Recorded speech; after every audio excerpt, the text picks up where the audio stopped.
Why are we actually learning a new language? Well, basically, one of the reasons is to understand what other people are talking about. Surprisingly, in Russian, we don't always pronounce it the way we spell it, right? And today I've prepared 8 important sounds that are written in a totally different way.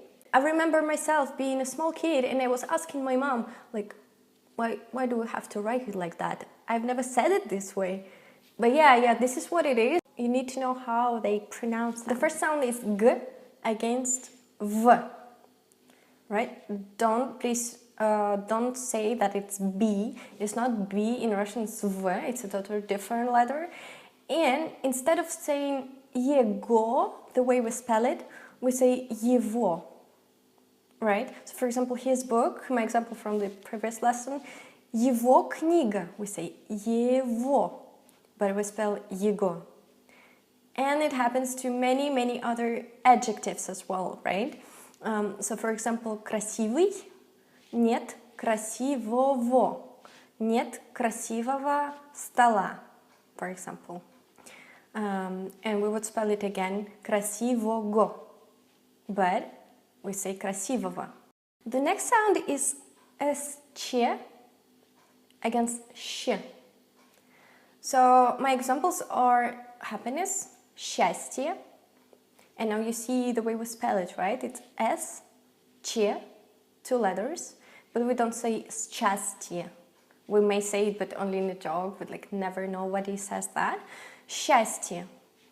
So we spell this, but say щ.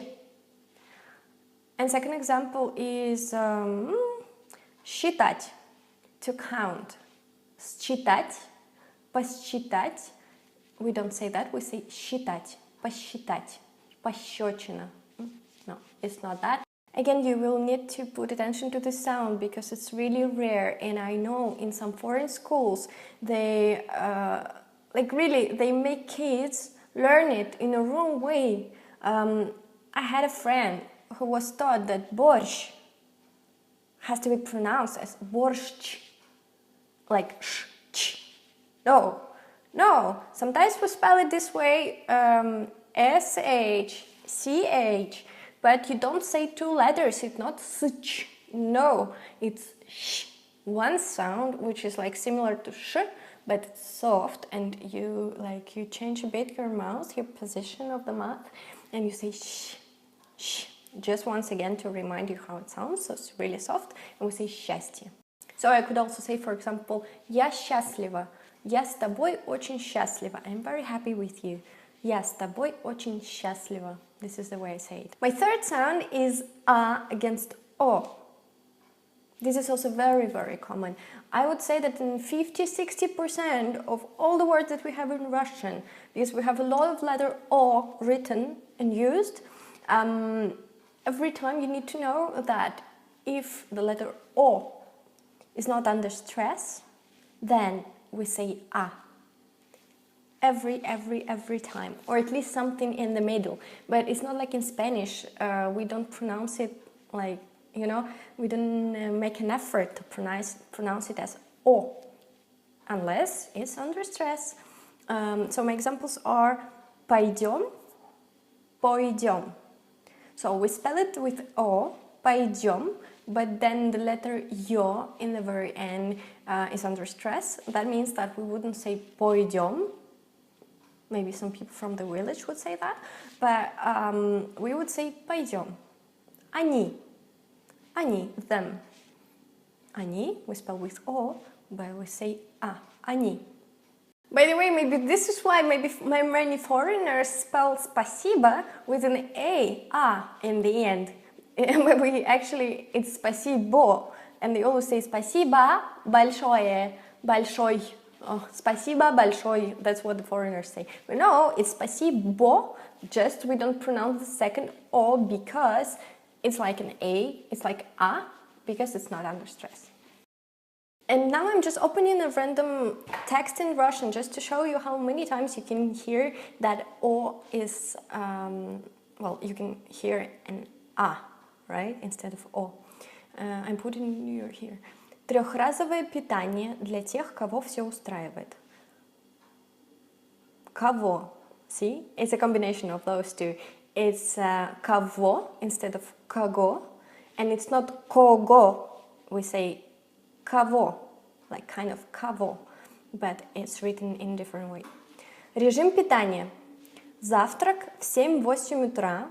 Обед. Обед, again, we have обед, but we spell it as O.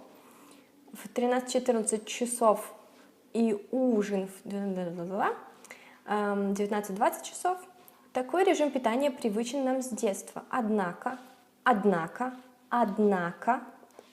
он не является биологической необходимостью. Биологической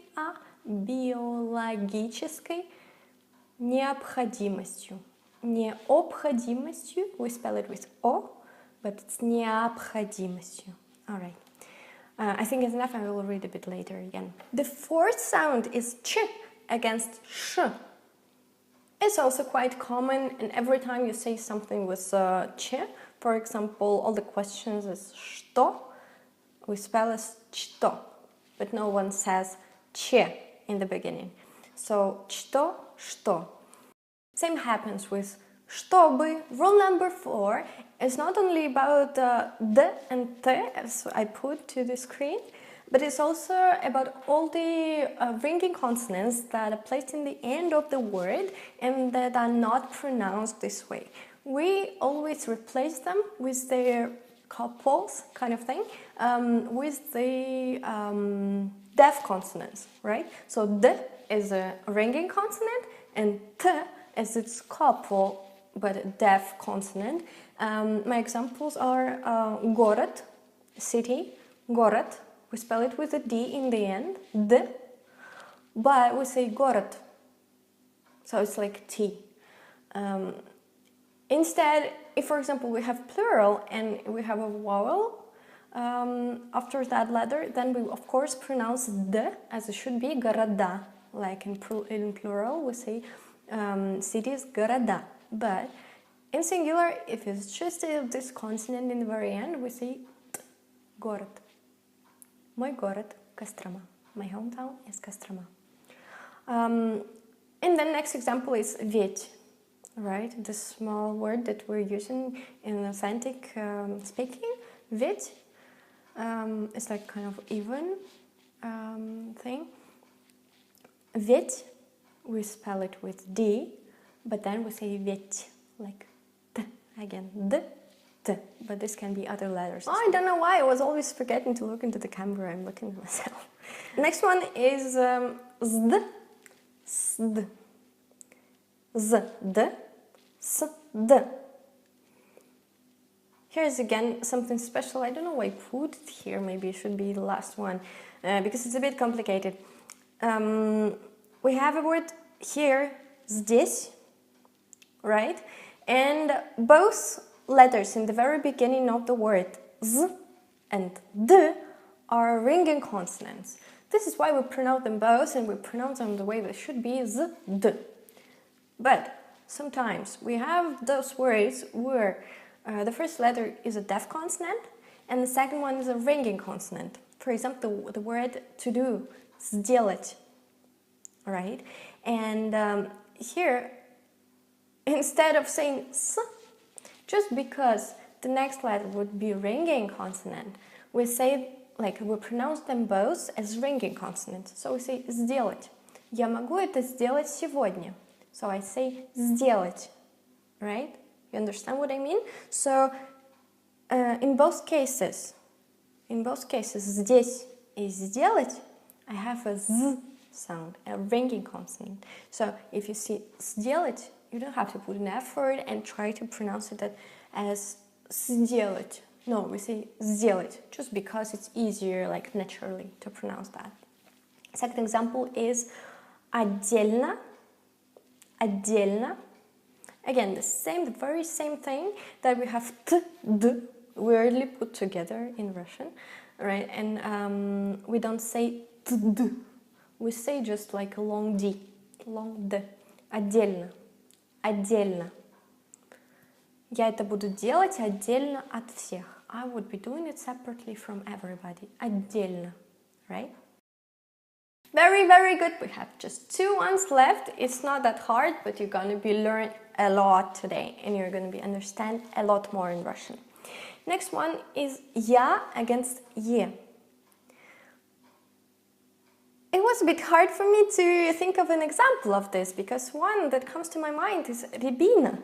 Rябina is this kind of a berry that we have in Russia. I don't know if it's common in the world, but let's say it's just a berry that we call rябina, and it's spelled this way, rябina. So the second letter is ya, the last letter of the Russian alphabet. And we don't pronounce it the way it should sound, right? It's ya, rябина. If you say this, you will again sound a bit like somebody from the village, because normally we would just replace it with ye. So we say rябina. So you know the main rule of this lesson actually today is that we don't pronounce many sounds expressively. So we try to rather, replace it with something easier so that we don't have to open our mouths too much. Rябина, no, why? Rябina, rябina. And the last for today, but not least, is a sound that we're actually, again, lazy to pronounce. It's a sound y, which is, by the way, in the Russian language, y is a consonant. It is a consonant, and sometimes we put it in the middle of the word, right? So if it's in the end of the word, it's quite easy. We always just add y. For example, легкий, легкий. In the end, we have y. It's all easy. But then we also have these examples. We have сейчас, right now, or just now is сейчас. And we have y in the middle of the word, but we don't pronounce it. We just say сейчас, сейчас, as if it wasn't there. Or another word is English, английский, английский, английский. Do you hear any y in the middle? No, I don't pronounce it, right? So it's there, but you shouldn't pronounce it. Сейчас? Да, сейчас сделаю. О, нет, сейчас не могу, могу завтра. That's my examples. Английский, right? And so that's pretty much it from my side for today. Maybe I will finish the text that I started reading, just for you to practice a bit. I will start with the second paragraph. Люди не всегда питались 3 раза в день. Этот режим сформировался под влиянием культуры, а точнее 8-часового рабочего дня. Давайте разберемся, есть ли у трехразового питания какие-то преимущества помимо удобства. And now I will go through that super fast, try to first translate it, and then try to find those examples of the sounds that I was mentioning before. Люди не всегда питались 3 раза в день. Люди, it's all good, people, не всегда, not always, all good, питались, all good, yeah, actually it's quite easy here, 3 раза, times, в день, per day. Этот режим сформировался, этот, see a bit with a, этот, so I don't say этот, этот. This regime or schedule was formed by the influence of the culture. Сформировался, сформировался под влиянием. I even don't say под влиянием. It's so interesting. I even, I speak and I never noticed that, but now под влиянием, под влиянием культуры. А точнее, 8-часового, not 8-часового, but 8-часового рабочего дня. Рабочего, we have O, рабочего, because it's under stress. And рабочего, not рабочего. 8-часового, 8-часового рабочего дня. Давайте разберемся. Давайте Разберемся. Let's figure out. Let's find out. Есть ли у трехразового питания, if the 3 times per day type of nutrition has какие-то преимущества, помимо удобства? Какие-то преимущества, some advantages, apart from its commodity, like that's convenient. Помимо, again. So I think it's going to be it, and I'm just summing up those 8 sounds that we're not pronouncing the way we spell them. Г, В, его книга, С, Щ, счастье, А, О, пойдем, Ч, Ш, что, Д, Т, город, Зд, Сд, здесь, сделать, я, е, рябина, and mute or deaf, y, сейчас. Thanks for watching this, double thumbs up, see you next Monday. And don't forget to follow Toward You. It's my organization. It's a community of foreigners in Russia and those who are interested in our culture. We post a lot of interesting, funny, and useful stuff for you to get to know us better and our culture and know all the authentic phrases as well. So follow Toward You.